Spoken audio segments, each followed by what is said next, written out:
आज्ञा देखुन बीजेपी जो प्रकार इलेक्शन आगु गोटे कथा कहूला एवं इलेक्शन जितला पर लोक जो प्रकार गुमराह कर भकुआ बनुची से आम आदमी पार्टी रायगड़ा तरफ आज आम प्रोटेस्ट करुचु। प्रोटेस्ट करवार माने है देखुन जे प्रकार बीजेपी कहूला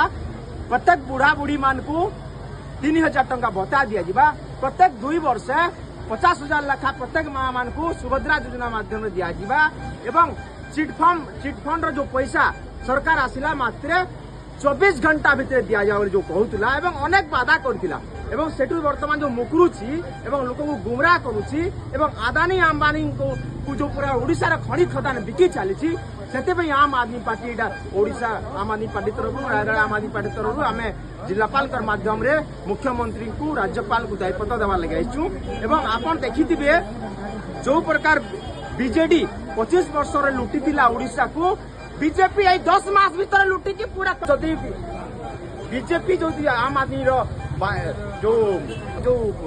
लोक डिमांड को पूरण न कले तीव्र आंदोलन हम खाली रायगड़ा नुहे आज्ञा सारा ओडिशा तीव्र आंदोलन हम जन आंदोलन हम रास्ता घाट आंदोलन हम एटा बीजेपी को आम आदमी पार्टी चेतावनी दौर।